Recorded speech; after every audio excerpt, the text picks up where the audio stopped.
What if events had unfolded differently in the MCU timeline? What if Andrew Garfield's Spider-Man was in Avengers Age of Ultron? What if the Amazing Spider-Man had been in the MCU? Today's video, we will be looking at part 2 of this series, where Andrew's Peter Parker was in the MCU timeline. With the new No Way Home film around the corner, I really wanted to explore the Marvel's What If multiverse by diving into this. Make sure you check out all the Tobey Maguire parts where you can get the chance. Picking up from the previous episode of the Amazing Spider-Man timeline in the MCU, Peter Parker was still recovering from the death of Gwen Stacy, deciding to heed to his Uncle Ben's words of "with great power comes great responsibility." Peter decided to join the Avengers in taking on the remaining Hydra forts around the world. After the events of the Winter Soldier, the Avengers discovered that Hydra was still very much alive and spreading their influence around the world. Captain America decided to lead the charge to destroy and capture all of the remaining Hydra agents worldwide. Peter has joined the Avengers on several of their raids on the Hydra facilities, and the Avengers then decided to raid a Hydra facility commanded by Baron Wolfgang von Strucker in Sokovia. Strucker has experimented with humans using Loki's scepter. Peter Parker felt that he will be a much better hero if he were to join on these missions with the Avengers. On the other hand, Peter has yet to neglect his duties as a photographer for the Daily Bugle and his college life. It was the summer holidays, and Peter felt that this was a great opportunity to help the Avengers. He told his editor at the Daily Bugle, J. Jonah Jameson, that he will be able to get some interesting scoops on Spider-Man in Sokovia. J. Jonah Jameson agreed to the idea and gave Peter a plane ticket to Sokovia. Spider-Man has already become a popular name across New York, with some believing him to be a hero of justice, but the law enforcement and J. Jonah Jameson deemed him as a menace to the society, a masked vigilante. Back in Sokovia, the Avengers were battling and raiding the Hydra hideouts when they encountered the Maximoff twins, Pedro and Wanda. The Avengers faced them briefly, but were no match for their capabilities. Peter tried to web Pedro, but was too quick. The twins escaped while Strucker was apprehended by the Avengers. Tony Stark then retrieved Loki's scepter, and the Avengers returned to the base while Peter gave new shots of Spider-Man in action in Sokovia to JJJ. Jonah was pleased with it and told him to get some more scoops at the Avengers party. Jonah said that Tony wanted a photographer to take some pictures at the party for their success at eliminating Hydra for good. Stark and Banner discovered an artificial intelligence within the Scepter's gem. Stark felt that the gem can be used to complete his Ultron global defense program. With a suit of armor around the world, they are more than capable to defend against any incoming threat. Banner at first was hesitant, but decided to help Tony with the program. When the project seemed to have failed, Tony and Banner joined with the others for the party. Peter Parker was also present at the party, taking pictures of the Avengers while his co-workers interviewed them for their success in defeating Hydra. Just then, the Ultron program activated on its own and became a sentient being. Ultron decided that he needed to eradicate humanity as salvation for mankind. He eliminated Stark's AI Jarvis and attacked the other Avengers at the headquarters. Peter brought his Spider-Man suit, but he knew that he cannot change into his Spider-Man costume as it would be very suspicious. Only Tony knew of his identity as Spider-Man so far. The Avengers fought briefly against Ultron, but Ultron managed to escape to Sokovia. Ultron started upgrading his body and created an army of robot drones. The Avengers started tracking down Ultron. Tony told Peter not to reveal to the Daily Bugle about Ultron's incident. Peter agreed and changed into his Spider-Man uniform. The Avengers found Ultron's location in Johnsonburg. Ultron has already killed Strucker and recruited the Maximoff twins to his team. The Maximoffs hold a grudge against Tony, who was responsible for the deaths of their parents by his company's weapons. Ultron met with Claw in Johnsonburg to obtain Vibranium. With Vibranium, he will be much stronger. The Avengers rallied and attacked Ultron. Wanda started to subdue them with haunting visions. Peter himself was fighting against Pedro Maximoff. Pedro was too quick for him, and Peter had learned from his previous encounter with him. This time, Spider-Man has equipped his web shooters with tasers. Pedro was running, but he was caught in one of the web's tasers, and he was trapped.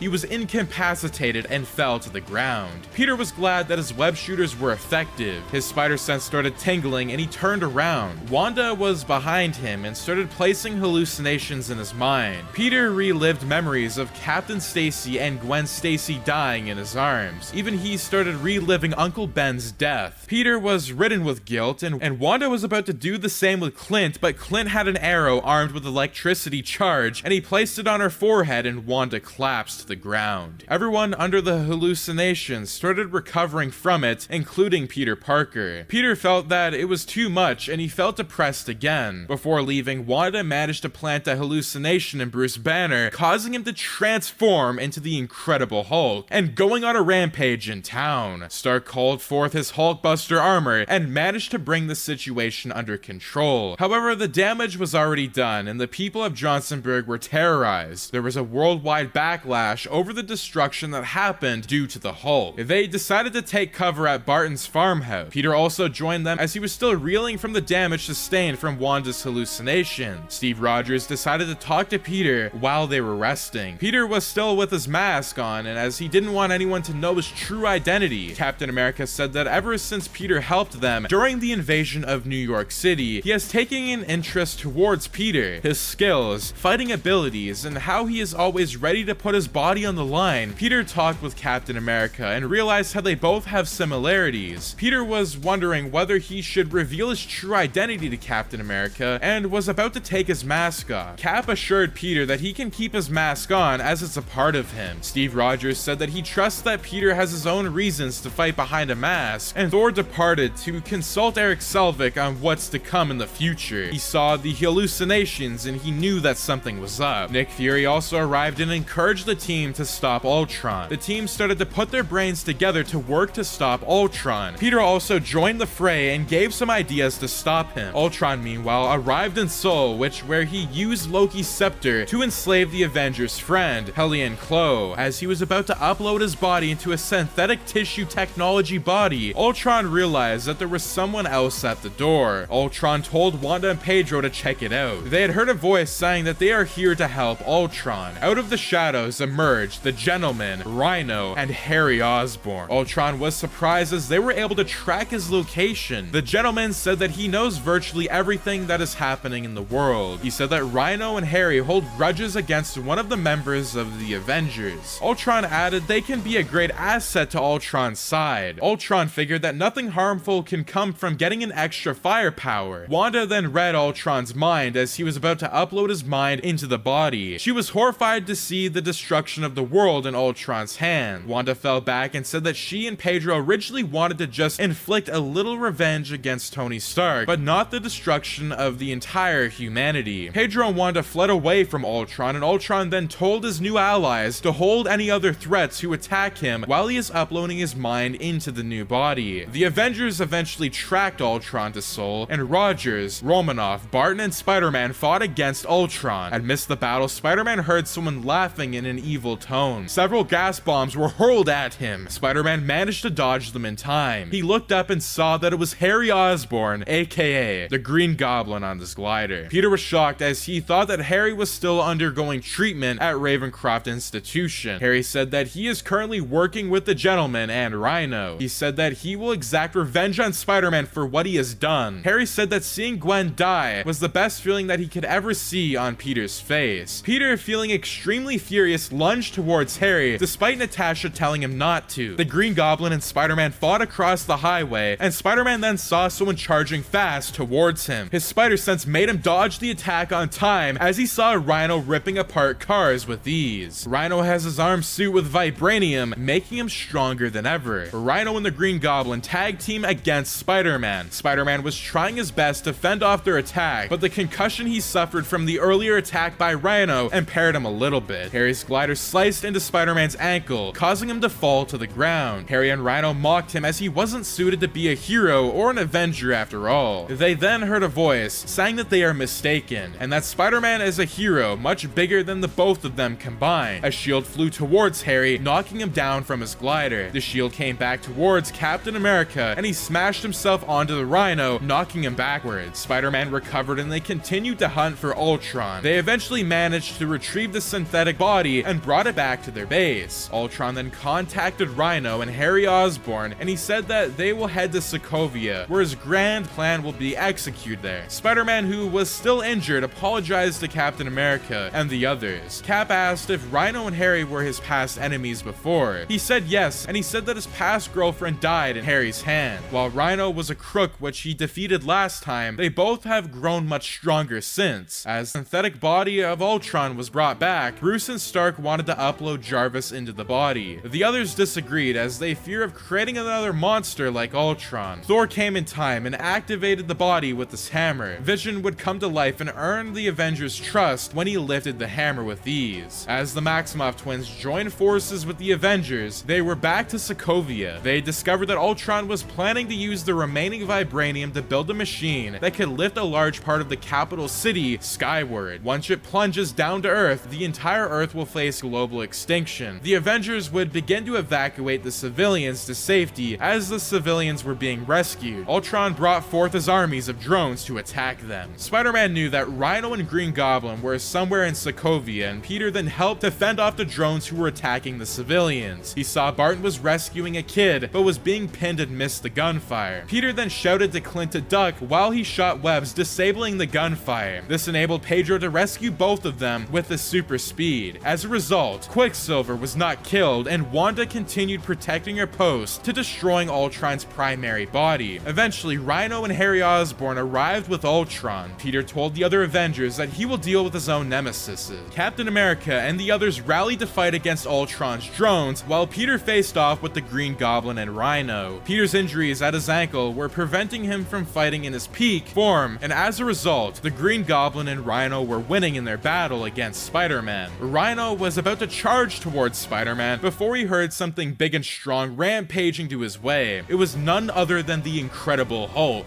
Hulk charged forth and smashed Rhino to the ground continuously. Even with the vibranium armor, Rhino's armor was completely ripped off. Without his weaponized suit, Rhino was just a mere human without powers. Spider-Man used the distraction to web Harry's glider and hurled him across the wall. Harry's glider came off, and Peter then told Harry this is enough, and that siding with Ultron would not have any benefits for him. As Ultron is merely seeking destruction for all of humanity, Rhino and Green Goblin will also be killed in the process. Harry started blaming Peter for everything that happened to him, and Harry's glider started moving automatically and was aimed at Peter's direction. Peter's spider senses kicked in, and he managed to dodge the glider. The glider pierced Harry in the same manner as how Norman Osborn was killed in the original Raimi movies. Peter cried, but knew that there was more important issues out there. He rejoined the other Avengers in their fight against Ultron and his drones. Eventually, Wanda and Vision combined forces as they ripped through Ultron's body and every single last one of his drones. Hulk unwillingly flew away in the Quinjet, leaving Natasha and the other Avengers. The Avengers started running their operations in a new base, and Rhino himself was put back in Ravencroft's institution, and Peter started recuperating his injuries that Hellion Clothes attended him. Peter also gave several shots to the bugle of Spider-Man in action in Sokovia against Ultron. Rhino and Green Goblin later were arrested, and Peter started to train with the other Avengers, which were Rhodes, Vision, Falcon, and Wanda. The gentleman, meanwhile, was disappointed that Harry and Rhino had failed in their attempts of world domination. He figured that a greater power would soon come to play. Peter Parker, meanwhile, started wondering whether it is time to lose the mask as a sign of trust for his teammates, especially Steve Rogers. And that is going to be